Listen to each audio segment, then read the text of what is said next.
सभी को good morning. बहुत तेज बोलते हैं आप लोग। हम लोग ने पिछले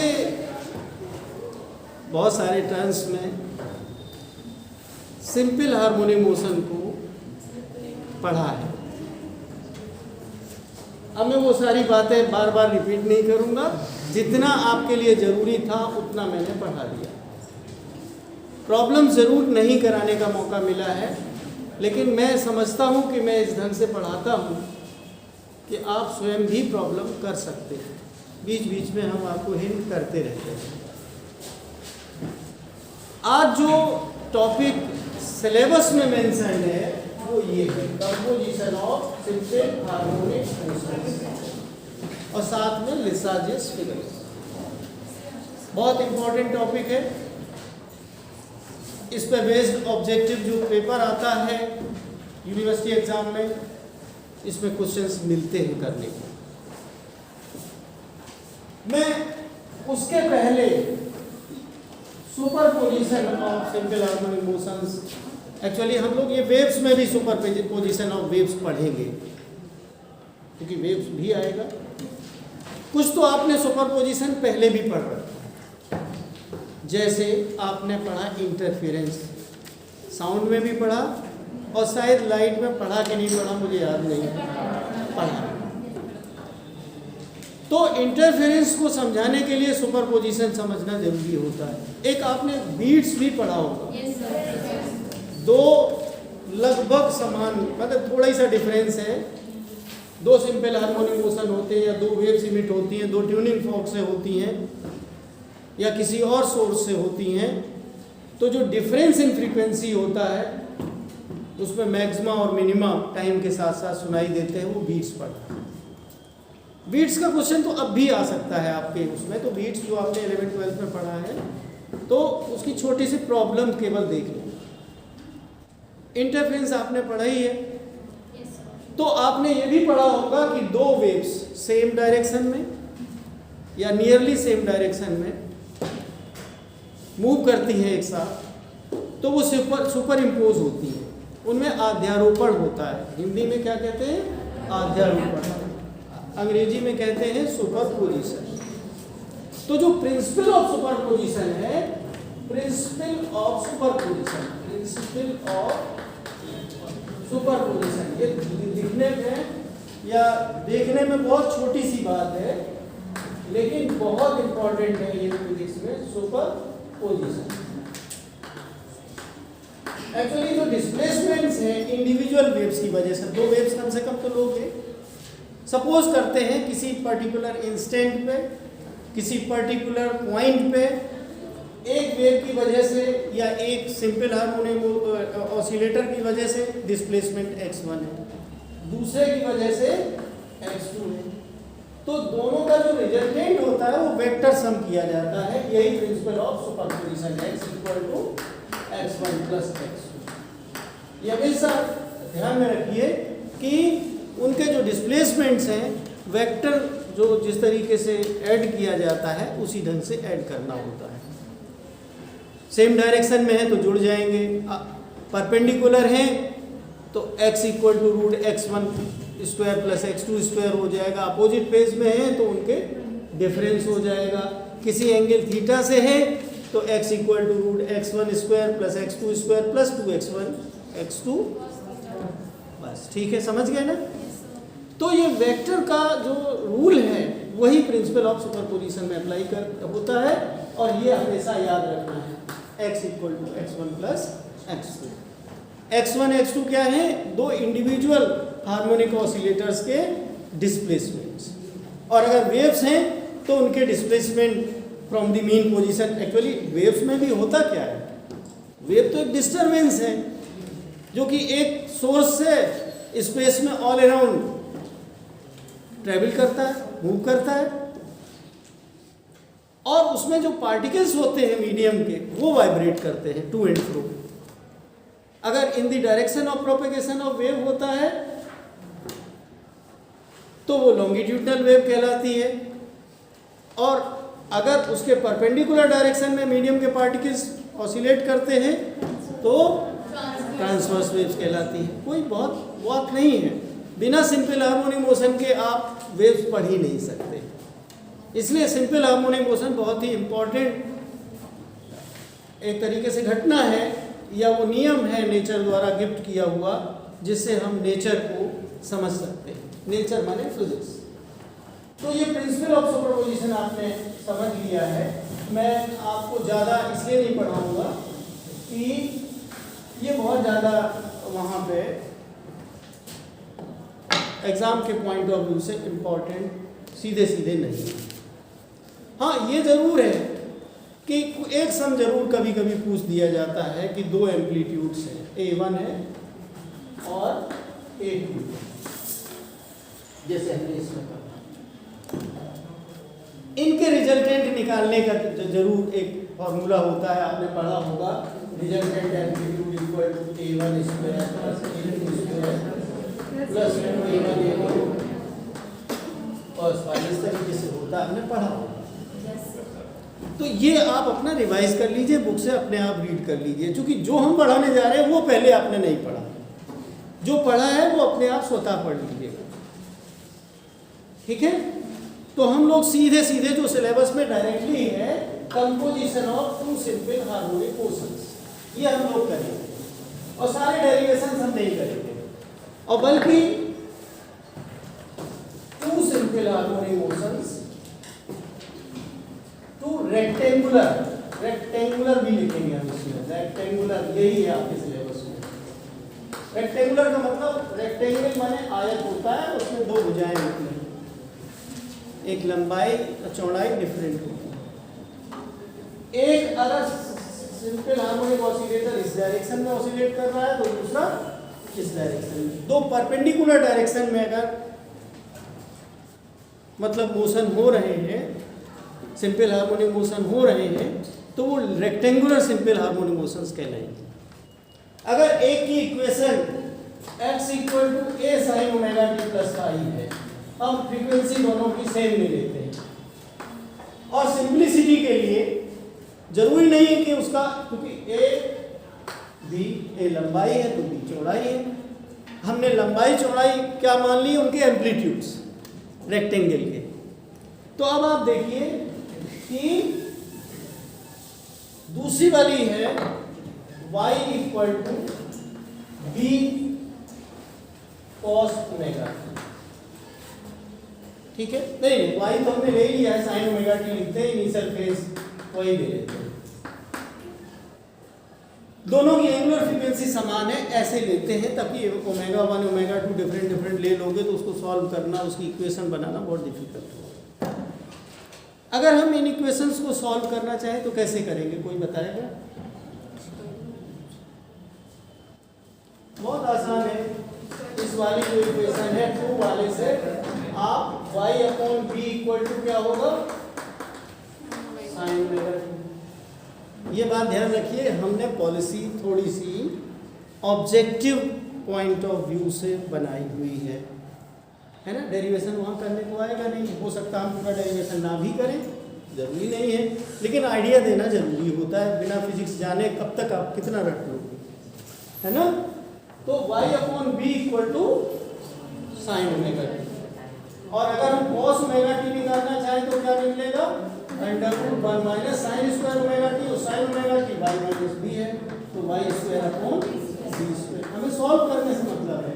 अगर हम इसको ओपन करें तो क्या निकलेगा, x equal to a sine omega t cos phi plus cos omega t sine phi, ये तो आएगा। अब साइन ओमेगा टी की जगह पे आप लिख सकते हो क्या, y अपॉन बी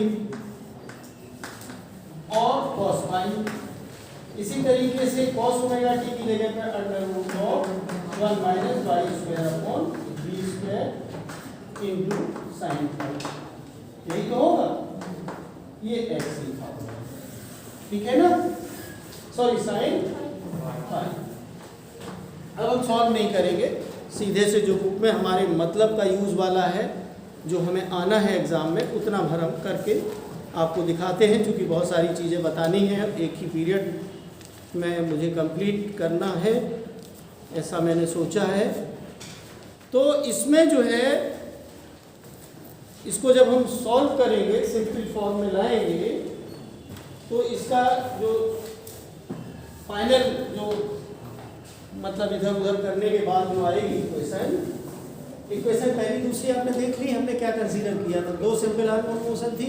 पहले वाले की सिंपल हार्मोनिक मोशन की इक्वेशन जो बेसिकली आप पढ़ते हो x = a sin omega t + phi, और दूसरी परपेंडिकुलर डायरेक्शन में सिंपलेस्ट फॉर्म में phi = 0 लेते हुए y = b sin omega t। Solve करने के लिए हमने दूसरी जो सिंपल थी उससे y/b = sin omega t और उसी से cos omega t की वैल्यू निकाली। चूंकि इसको एक्सपेंड करने पे cos omega t आना था। इसका जो सॉल्व करके आएगा ये आएगा x² / a² + y² / b² - 2xy ab cos phi = sin² phi। ठीक है, sin² phi। ये जो भी इक्वेशन नंबर आपके बुक में इक्वेशन नंबर 4 करके लिखी हुई है। कोई प्रॉब्लम तो नहीं समझने में? सिंपल सी है, इतनी मैथमेटिक्स आप करके खुद कर लेंगे, हमें टाइम वेस्ट करने की जरूरत नहीं। ये इक्वेशन नंबर 4 है। ये जनरल इक्वेशन हुई जब दो सिंपल हार्मोनिक मोशन एक दूसरे के परपेंडिकुलर डायरेक्शन में होते हैं, जिनकी सिंपल तरीके से हमने दो इक्वेशन शो कर रखी हैं, उनके लिए ये equation general equation combined equation ये है। ठीक है, अब इसमें स्पेशल केसेस ले लीजिए। स्पेशल केसेस वही काम के हैं। phi = अगर 0 तब क्या आएगा? phi = cos 0 क्या हो जाएगा? ये इंपॉर्टेंट है समझना। और ये sin 0 तो ये x² / a² + y² / b² - 2xy / ab = 0। क्या ये x/a - y/b का होल स्क्वायर नहीं लिखा है? = 0। इसका मतलब ये हुआ कि x/a - y/b = 0, यानी x/a = y/b और y = b/a × x। समझ आया कि नहीं? तो ये किसकी इक्वेशन है? y = mx की तरह है, तो स्ट्रेट लाइन इक्वेशन आई। कैसी आई? स्ट्रेट लाइन इक्वेशन आई है। तो अगर हम फिगर ये मिटा दूं, आपने नोट कर ही ली। बहुत रिलैक्स माइंड से आप समझ लीजिए कि दो सिंपल हार्मोनिक मोशन जो परपेंडिकुलर डायरेक्शन में हो रहे हैं, x डायरेक्शन में एम्पलीट्यूड a है, y डायरेक्शन में एम्पलीट्यूड b है। ठीक है, उनकी इक्वेशन है x = a sin omega t + phi, और जो y डायरेक्शन वाली की थी y = b sin omega t। इनको सॉल्व करने का जो युक्ति है वो हमने आपको बताई कि दूसरी वाली इक्वेशन से हमने sin omega t की वैल्यू y/b मानते हुए cos omega t की भी निकाली, और उसको जो हमने पहली वाली इक्वेशन को ओपन किया था, एक्सपेंड कर दिया था sin omega t + phi को, उसमें सब्स्टिट्यूट किया। उसको सॉल्व करने के बाद ये इक्वेशन आती है। अब इसमें phi = 0 रखा तो ये स्ट्रेट लाइन की इक्वेशन आई। मैं यही मिटा रहा हूँ, अभी उसको नहीं मिटाऊंगा। उसका रीजन है कि हमें phi = 0 है तो पता चला, फिर हम π/2 भी रखेंगे तो यहाँ से आपको दिखाई देती रहेगी। तो अगर हम इसको प्लॉट करें, हमने इस तरीके से एक रेक्टेंगल बनाया। अब कोई सिंपल हार्मोनिक मोशन है। अब आप ये समझ लीजिए कि अगर एम्पलीट्यूड a होता तो बोथ डायरेक्शन में होता, a मिला के क्या होगी उसकी साइड? ये होगी। अगर इसका b एम्पलीट्यूड है तो ये कितनी होगी? b। अब अगर आप स्ट्रेट लाइन बना रहे हो तो स्ट्रेट लाइन तो यही तो आएगी। कैसी आएगी? स्ट्रेट लाइन ये बनती है, तो ये फिगर ट्रेस होगी जब phi = 0 है तब। अब मैं phi = लिखने जा रहा हूं π/2। phi = पाई बाई 2 माने cos 90 कितना होता है? तो अब यहाँ क्या आएगा? x square upon a square plus y square upon b square, ये तो 0 हो गया और साइन 1 हो गया। ये किसकी इक्वेशन आपको समझ में आ रही है? इलिप्स की, बिल्कुल सही। तो अब यहाँ पे इलिप्स बनेगा, क्या बनेगा? ये फाई इक्वल टू 0 पे था, अब phi equal to pi by 2 पे। अब ये तो वही डायरेक्शन, ये 2 में रहेगी, ये 2 भी रहेगी। सबको समझ में आ गई बात? भाई सिंपल हार्मोनिक मोशन में एम्पलीट्यूड ए है तो इधर भी ए उधर भी ओ, दोनों मिला के कितने हो गए? 2। इसी तरीके से अब वाई डायरेक्शन में बी और बी मिला के 2b। तो अब ये जो है इलिप्स बन गया, ऐसा इलिप्स बनेगा। अगर आप फाई इक्वल टू पाई रखें तब क्या आएगा? ये -1 होगा, यानी यहाँ पे प्लस हो जाएगा, ये 0 रहेगा, ये होल स्क्वायर करोगे तो y equal to minus b by a into x आएगा। तो आप स्ट्रेट लाइन तो होगी लेकिन उसकी जो स्लोप होगा वो उल्टा हो जाएगा, ये होगा, ये 2 है कि नहीं? तो इस तरीके से स्ट्रेट लाइन बनेगी। तो 3 टाइप के फिगर आए, फाई इक्वल टू 0 पे ये है, phi equal to pi by 2 पे ये है, फाई इक्वल टू पाई पे ये है। आर यू क्लियर और नॉट? 2 सिंपल हार्मोनिक मोशंस हैं या 2 सिंपल हार्मोनिक ऑसिलेटर्स हैं, दो एक दूसरे के परपेंडिकुलर डायरेक्शन में ऑसिलेट करते हैं, तो जो कंबाइंड इफेक्ट होगा, अगर इनिशियल फेज फाई होगा इक्वल टू 0, यानी कि पहली equation x equal to a sine omega t, दूसरे की equation b sine omega t, ठीक है? तो ऐसी स्थिति में स्ट्रेट लाइन होगी कंबाइंड इफेक्ट से, ठीक है? ये आपने पढ़ा। अब हम लोग क्या करने जा रहे हैं, ये नियरली इक्वल फ्रीक्वेंसी को भी हमने ओमेगा ओमेगा कर लिया है, अब हम और उसको फैला रहे हैं। इक्वेशन यही रहेगी, इसी इक्वेशन से हमने कौन कौन सी चीजें छोड़नी है? पाई बाई 4 और 3 पाई बाई 4, इनको भी हम इंक्लूड करके कैसे फिगर आता है, पूरा एक स्ट्रेट लाइन में हम बनाएंगे। यही एग्जाम में आते हैं कि 2 सिंपल हार्मोनिक मोशन में हैं, फेज फाई कितना डिफरेंस है, तो कैसी फिगर आएगी, ऐसा आप देखेंगे अनसॉल्व पेपर में, तो आपको क्वेश्चंस मिलेंगे। मैं इसको अब मिटाई दे रहा हूँ और वही 3 की जगह हम 5 फिगर बनाएंगे। कितने बनाएंगे? 5 फिगर। आपको इसी पर फोकस करना है और डिटेल में जो हमने इक्वेशन की एनालिसिस की है वो तो आपने देखी है, तो आप देखिए। ये जो है मैं पूरा नहीं बनाऊंगा, देखिए फाई इक्वल टू 0 और अगर 2 पाई रखोगे तब भी वही आएगी। पूरा एक हम 0 से 2 पाई के बीच में बनाना चाहते हैं, ठीक है? अगर हम पाई बाई 2 में बनाते हैं तो pi equal to pi by 2 पे भी यही बनेगा और 3 पाई बाई 2 पे भी यही बनेगा। पाई इक्वल टू 0 पे भी बनेगा, थोड़ी सी लाइन हम यहाँ बनेगी, और पाई इक्वल टू 2 पाई पे भी यही बनेगा। आप ऊपर नीचे लिख रहे हैं दोनों स्थिति, ठीक है? अब अगर पाई बाई 4 हो, क्या हो, इसमें इलिप्स तो बनेगा लेकिन इस तरीके से पत्ती की तरह या तिरछा इलिप्स हो जाएगा। बहुत डिटेल में नहीं जाना है, ठीक है? आपके काम का है।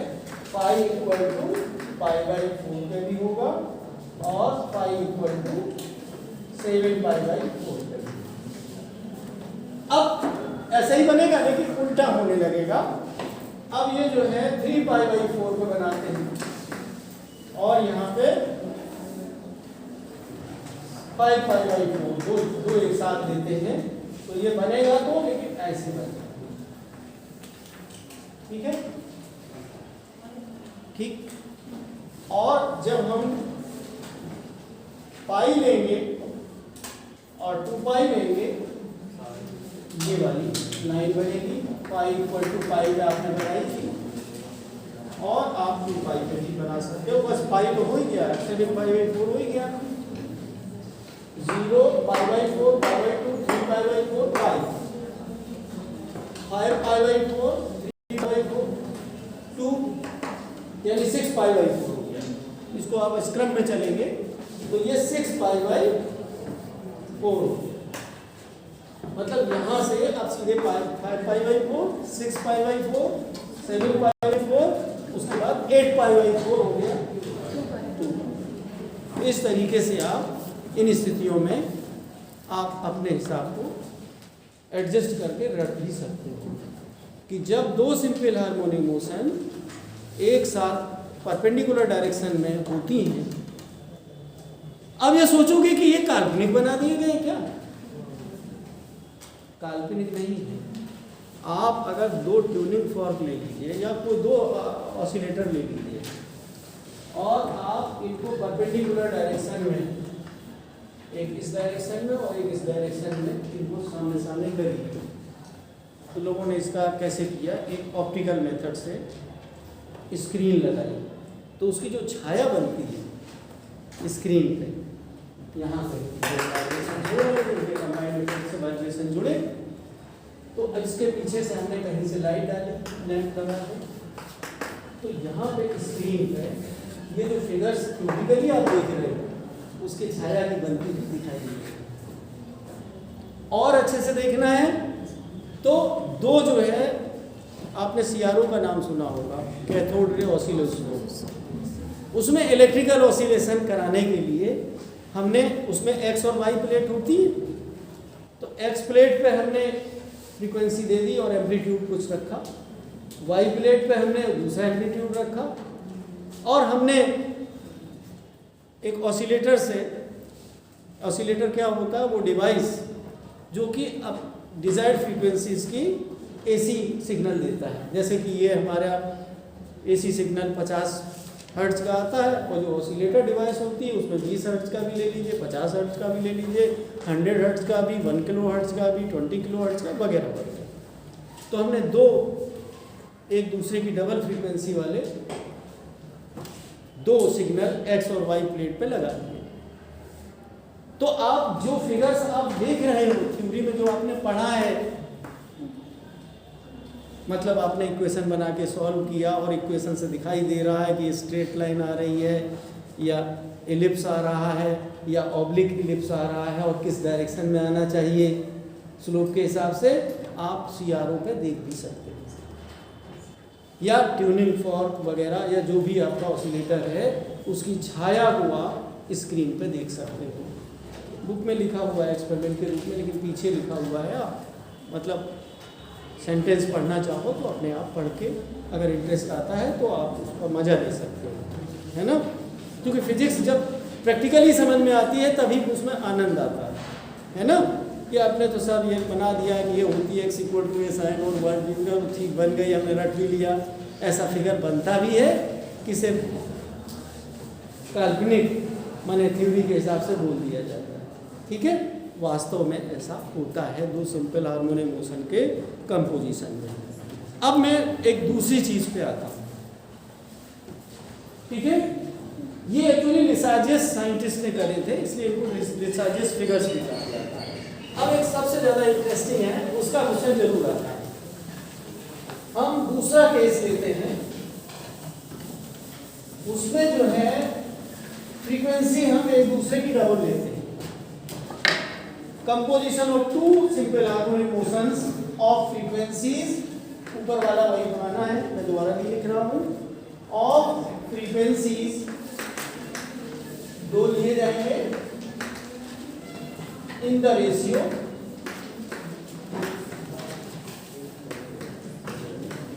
2:1, ठीक है। इसमें हमने एक इक्वेशन ले ली, x equal to a sin 2 omega t plus pi, ये इक्वेशन 1 हो गई। और दूसरी सिंपल हार्मोनिक मोशन है y equal to b sine omega t. मैंने इसको हमने सेम रखा, पहले वाले की फ्रीक्वेंसी डबल। इनको जब हम सॉल्व करेंगे, हम सीधे सीधे सॉल्व नहीं करेंगे, बहुत लंबा चौड़ा हो जाएगा। हम सीधे सीधे केसेस लेते हैं। केस 1 पाई इक्वल टू 0 लेने पे दो इक्वेशंस आएंगी, x इक्वल टू के साइन 2 ओमेगा टी और y equal to b sine omega t. Value जो है उसी तरीके से आएगी, y upon b equal to sine omega t और sine 2 omega t sine 2 equal to 2 sine a कोसे होता है, याद है, वो यहाँ सब्स्टिट्यूट किया जाएगा। जब इसको सॉल्व करेंगे, हम सॉल्व नहीं कर रहे हैं, तो जो इक्वेशन आएगी फाइनली इन दोनों को सॉल्व करने से वो आएगी x square upon a square plus 4y upon square upon b square into y square minus upon b square minus 1 equal to 0। ये इक्वेशन आएगी। जब हमने समान फ्रीक्वेंसी ली थी तब तो स्ट्रेट लाइन थी, ठीक है, पाई इक्वल टू 0 पे। अब हमने 2 और 1 की रेशियो ले लिया, ये इक्वेशन कॉम्प्लिकेटेड है। ये फिगर ऑफ 8 की इक्वेशन कहलाती है, फिगर ऑफ 8, यानी कि उसका जो कंबाइंड फिगर आएगा वो इस तरीके से आएगा, ठीक है। फाई इक्वल टू 0 पे भी आएगा, फाई इक्वल टू 2 पाई पे भी आएगा, ठीक है। तो रेशियो हमारी फ्रीक्वेंसी की आपको पता ही है। तो अब आप 2 बना दीजिए, मैंने पैराबोला ए की जगह पे आप ऊपर नीचे 2 पैराबोला बनाएंगे, 2 पैराबोला दो इलिप्स जो है मिला के 8 जैसी फिगर हो जाती है। स्ट्रेट लाइन इसमें नहीं आ रही है, ये आप जान लीजिए। अगर 2 1 के रेशियो में फ्रीक्वेंसीज आप करेंगे, एक्स एक्सिस के अलोंग जो वाइब्रेशन है उसके वाले की फ्रीक्वेंसी 2 टाइम्स है वाई वाले के तुलना में, तो एक्स वाले की तुलना में इस तरीके से बनेगा, ये ध्यान रखें। अगर हमने उलट दिया होता तो फिर दूसरे तरीके से चला जाता है कि नहीं, तो ऐसा बनता है या नहीं। तो आपने जो बुक में दिया है उसी को आप कर लीजिए, इसे बेवड़ नहीं आना, ठीक है। अब अगर हम phi equal to pi by 2 रखते हैं तब देखिए क्या आता है, फाई इक्वल टू, इसको मिटा दूं मैं, ये वाली बनी रहती है basic equation, case 2 phi equal to pi by 2, pi equal to pi by 2। इसको सॉल्व करेंगे तो ये इक्वेशन आती है y square equal to minus b square upon 2a x minus a. बहुत सिंपल है तो पैराबोला, लेकिन बहुत सीधा सीधा Y equal to 4ax type का नहीं, 4ax का नहीं है। यहाँ पे b और a का सबका हिसाब किताब कंबाइंड है कि नहीं। और यहाँ जो जो जो जो जो जो वहाँ से ऑरिजिन से इस तरीके से बनता है उसके बजाय उल्टा बन रहा है, ए पे बन रहा है। तो इसका जो फिगर बनेगा, अब मैं मिटाई देता हूँ, यही पे बनाऊँ इसके बगल में, तभी अच्छा लगेगा देखने में, है ना। तो जो केस 2 है, और तो आप बुक से रीड कर ही लोगे, है ना। तो ये बनेगा पैराबोला, कैसा बनेगा, पैराबोला। और उसकी जो वर्टेक्स होगी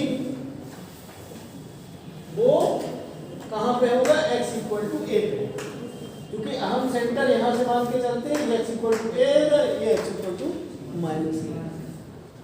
और ये चूंकि b और a दोनों का कॉम्बिनेशन है तो ये डबल लाइन बनेगी। यहाँ कैसी बनेगी, डबल लाइन।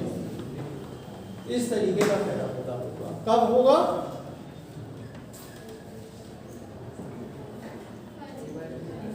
अरे मैं एक केस सॉल्व ही नहीं किया, चलिए कोई बात नहीं, ये हमसे फिगर बन गया है पाई बाई 4 वाला। इसकी इक्वेशन नहीं निकाली, जरूरत ही नहीं है। और 7π/4 है, इसके पहले 7π, ये 8π/4 है, ये 7π। और जो हमारा जो π/2 वाला है उसको भी बनाते हैं, उसका भी ऐसा ही आएगा, एक ही जैसा आएगा, लेकिन ये जो सेपरेशन है इनके दो का वो कम हो जाएगा, रिड्यूस हो जाएगा, ये ऐसा ही बनेगा।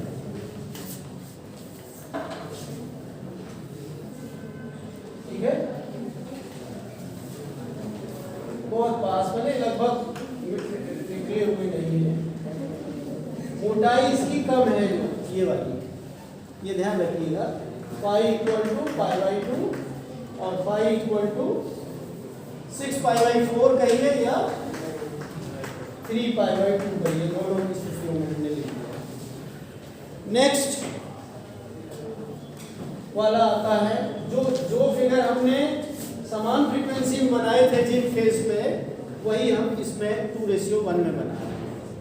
ठीक है, तो अब ये कौन सा बनेगा, 3π/4 और 5π/4, तो इसमें वैसा ही बनेगा।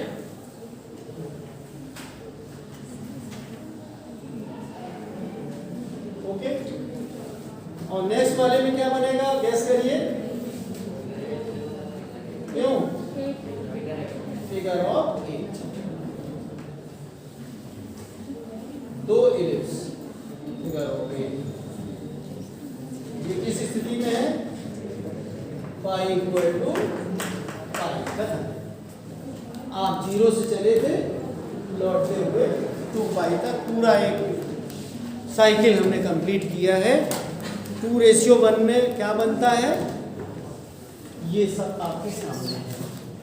ध्यान रहे, कब, जब इक्वेशन आपकी ये है x = a cosine 2ωt plus b, और दूसरी इक्वेशन y = b sin। ठीक है, इनको सॉल्व करने पे एक कोने की इक्वेशन आती है, और उसमें हम डिफरेंट केसेस पे इनकी फिगर की जो लिए संबंधित इक्वेशन थ्योरेटिकली भी आती है।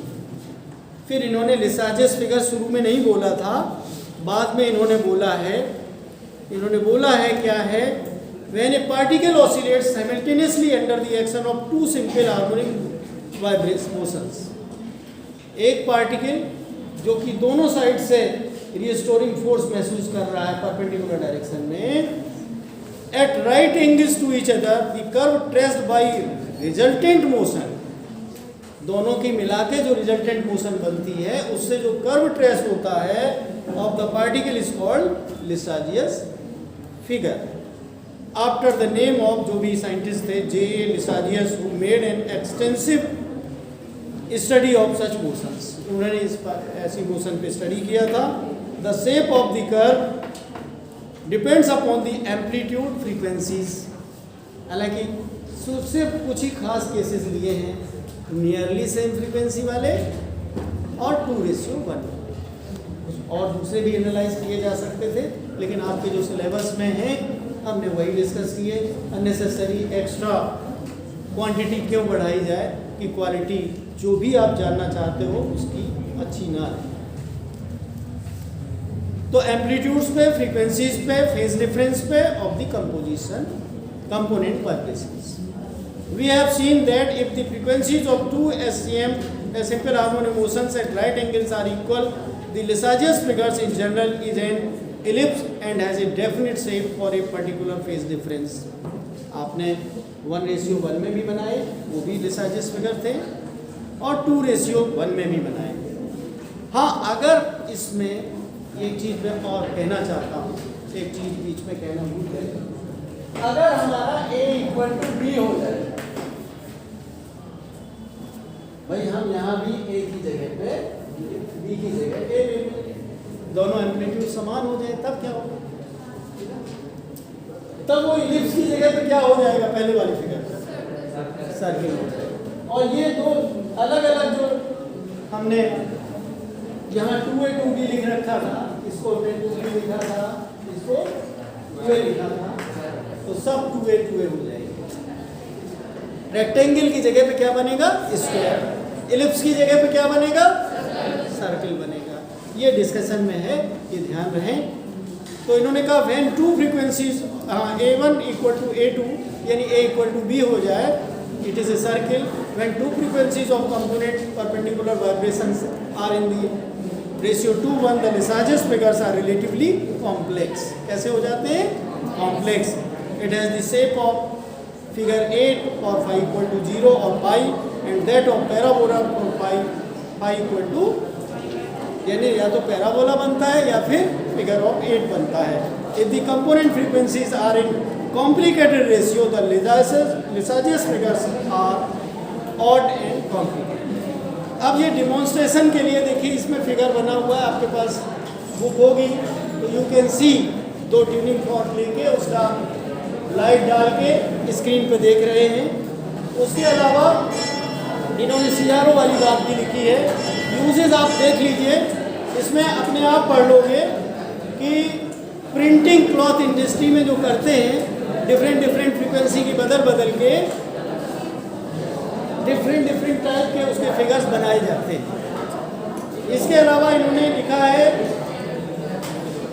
एकॉस्टिकल मेजरमेंट्स में भी इनका यूज होता है। ये अपने आप पढ़ लीजिएगा, कोई खास बात नहीं है, और इसको आप रिवाइज कर लीजिए। नेक्स्ट टर्न पे हम डैम्प्ड हार्मोनिक ऑसिलेटर सीधे डिस्कस करेंगे, इसमें कोई प्रॉब्लम